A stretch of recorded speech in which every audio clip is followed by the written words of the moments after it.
अखिलेश यादव को बहुत बड़ा झटका लगने वाला है और सूत्रों के हवाले से खबर है कि उन्हीं के परिवार की बहू भारतीय जनता पार्टी ज्वाइन कर सकती है। जी हां, सूत्रों की माने तो अपर्णा यादव जो कि अखिलेश यादव के भाई की पत्नी है, वो भारतीय जनता पार्टी ज्वाइन कर सकती है, क्योंकि पिछले काफी दिनों से हमने देखा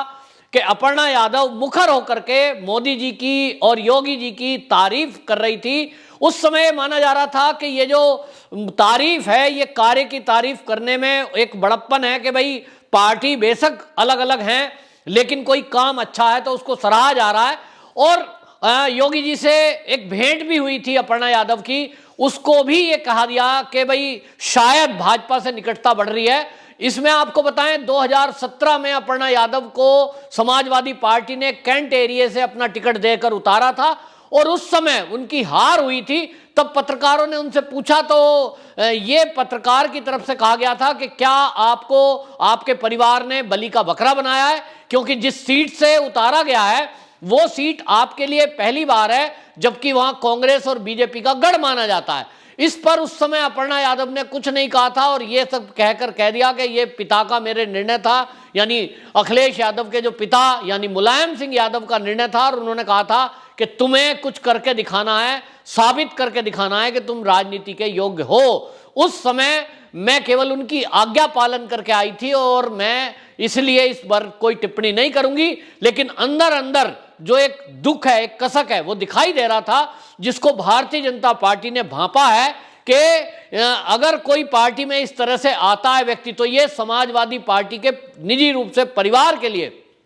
बहुत बड़ा झटका है और भारतीय जनता पार्टी की एक तरह से मौलिक जीत है, क्योंकि जो बहू है उनकी, वो हमेशा बीजेपी और योगी जी के काम की तारीफ करती रही है। अगर वो भारतीय जनता पार्टी ज्वाइन करती है तो समझ लीजिए कि ये एक तरह से समझदारी ही होगी, क्योंकि सब तरफ एक ही चर्चा है कि आएंगे तो योगी जी ही। ऐसे में डूबते जहाज पर कौन सवारी करता है, और अगर अपनी काबिलियत को साबित करना है तो अपर्णा यादव को भाजपा से बढ़िया प्लेटफॉर्म इस देश में नहीं मिल सकता, क्योंकि बहू बेटियों को जो जहां सम्मान मिलता है, मान मिलता है, वो है भारतीय जनता पार्टी। हमने देखा था अखिलेश यादव के चुनाव प्रचार में डिंपल यादव एक दो जगह गई थी, वहां प्रचार में समाजवादियों ने उन्हीं के साथ छेड़खानी कर दी थी, ऐसी वीडियोस वायरल हुई थी और उसकी शिकायत अखिलेश यादव से की थी डिंपल ने। लेकिन यह कल्चर है, समाजवादियों का कल्चर है। तो भाजपा में आना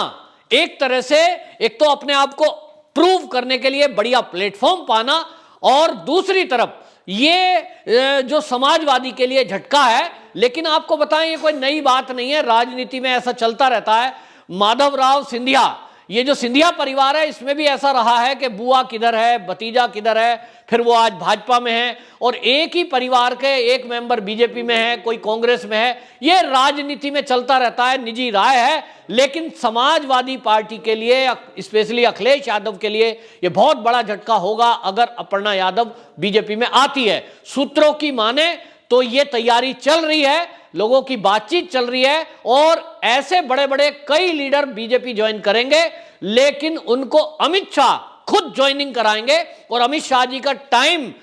शनिवार को होना था, जो नहीं हुआ। अब वो जिस दिन भी समय उनका होगा, वो खुद ज्वाइनिंग कराने वाले हैं, और संभवतः ये ज्वाइनिंग दिल्ली में होगी। इसी में एक बड़ा नाम शामिल होने जा रहा है, जिन्होंने बसपा से रिजाइन कर दिया है, और बसपा के सरकार में रामवीर उपाध्याय, जो कि मथुरा क्षेत्र में ब्राह्मण चेहरा माने जाते हैं और वो ऊर्जा मंत्री रहे थे बसपा के टाइम में, उन्होंने बसपा से इस्तीफा दे दिया और ये कहा कि जो भारतीय बसपा है, बहुजन समाज पार्टी है, वो माननीय काशीराम जी के सिद्धांतों पर नहीं चल रही है, और वो भी केवल एक परिवार की पार्टी बनकर रह गई है। हमने देखा है कि जिस तरह से जो मायावती जी है, उनकी सरकार के टाइम में उनके भाई और भतीजों की चलती थी, नोएडा अथॉरिटी में बैठकर वो लिस्ट बना करती थी कि भर्ती होनी है तो किन किन की होनी है, और उसमें 500 करोड़ रुपए का घपला घोटाला, वो जो संपत्ति है, वो भाई और भतीजों पर आरोप लगे थे, जिसकी अभी भी जांच चल रही है।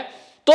ये सब घपले घोटाले हुए थे, और रामवीर उपाध्याय जिन्होंने बसपा से इस्तीफा दिया है, सूत्र कह रहे हैं कि वो भी भारतीय जनता पार्टी ज्वाइन करेंगे, क्योंकि जैसा मैंने कहा कि डूबते जहाज में कोई सवारी नहीं करता।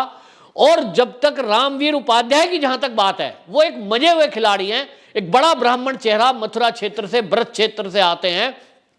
तो अगर वो बीजेपी में आते हैं तो ब्रज क्षेत्र में भाजपा और ज्यादा मजबूत होगी। वहीं आपको बताएं, चिराग उपाध्याय ने एएनआई से बात करते हुए ये कहा है कि हम जो है बीजेपी ज्वाइन करने जा रहे हैं, यानी एक तरह से खुलकर ये बातें आ गई हैं कि अब रामवीर उपाध्याय जब बसपा से इस्तीफा दे चुके हैं, वो भारतीय जनता पार्टी ज्वाइन करने जा रहे हैं। वहीं आपको बताएं, संघमित्र मौर्य जो कि स्वामी प्रसाद मौर्य की बेटी है और बदायूं से सांसद है, उनका भी बयान सामने आया है जब उनसे पत्रकारों ने पूछा कि आपके पिता ने तो भाजपा छोड़ दी और उन्होंने सपा ज्वाइन कर ली, इस पर आपका क्या कहना है। उन्होंने कहा कि देखिए, मेरा पिता से जो रिश्ता है वो बेटी और पिता का है, वो मेरे पिता हैं, मैं उनका सम्मान करूंगी, वो मेरे हीरो हैं, उनका मैं हर आदेश का पालन करूंगी। लेकिन जब मैंने बीजेपी ज्वाइन करी थी तो मोदी जी ने मेरे पिता से ये कहा था कि ये जो बेटी है आपकी, अब ये मेरी बेटी हो गई है, इसको हमने ले लिया है,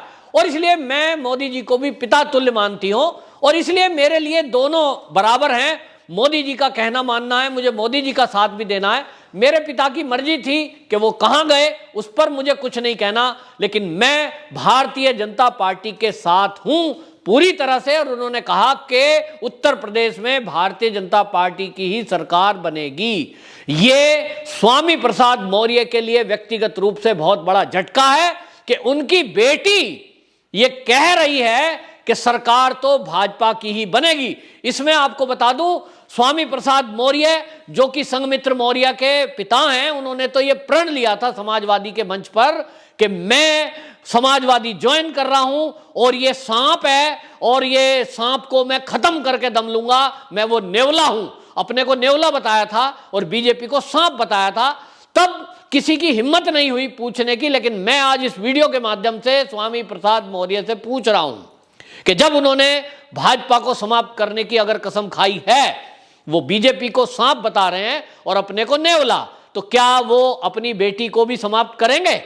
ये क्योंकि वो बीजेपी में है। अब बेटी का बयान ये आ गया है कि पिता और बेटी का संबंध अलग होता है, राजनीतिक महत्वाकांक्षा और संबंध अलग होते हैं। तो बेटी का जो ये बयान आया है कि पूरी तरह बीजेपी के साथ हूं और बीजेपी ही विजयी होने वाली है उत्तर प्रदेश में, तो एक तरह से मैं कह सकता हूं कि बेटी ने पिता की बात को खारिज कर दिया है। जो स्वामी प्रसाद मौर्य ये कह रहे थे कि मैं बीजेपी को उखाड़ के ही दम लूंगा,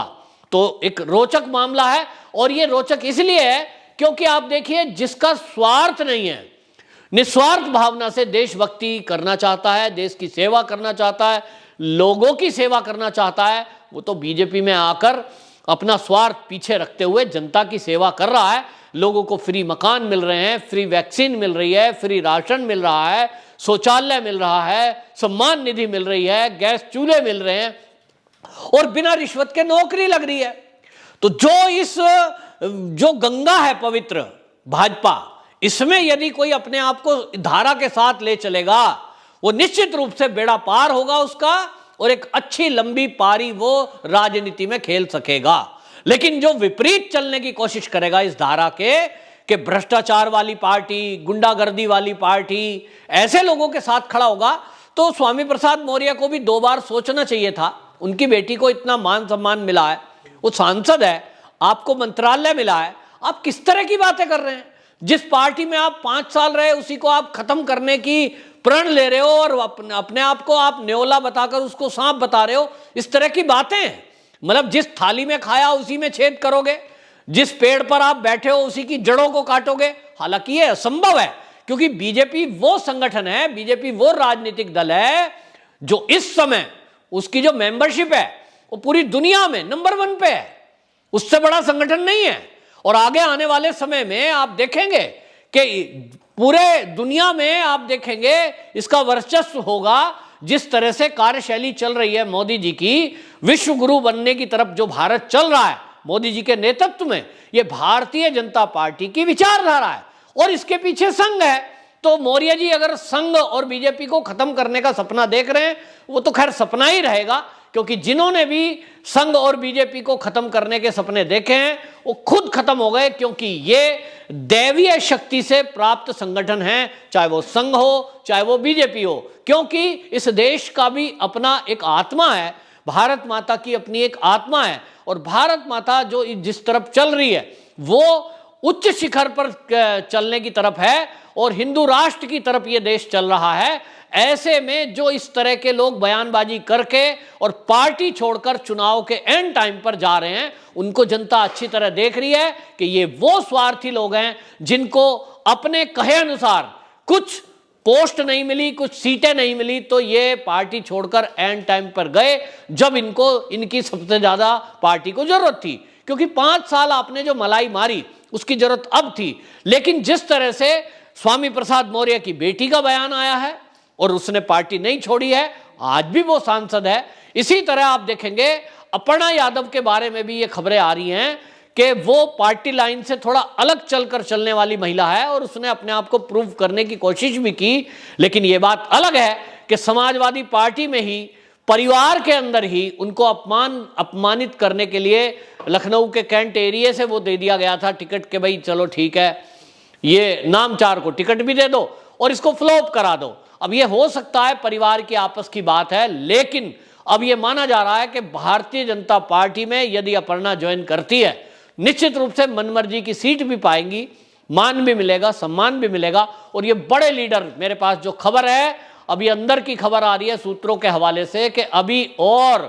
3 MLC और 1 MLA समाजवादी पार्टी के, वो समाजवादी छोड़कर वो बीजेपी ज्वाइन करने वाले हैं, जिनकी बात अमित शाह लेवल से चल रही है। यानी वो ज्वाइनिंग अमित शाह करा सकते हैं अगले 1 या 2 दिन के अंदर ही। तो ये बहुत बड़ी खबर आई है बीजेपी के खेमे के लिए, ये बहुत अच्छी खबर है। वहीं उत्तर प्रदेश के लोग भी इस बात से उत्साहित हैं कि कम से कम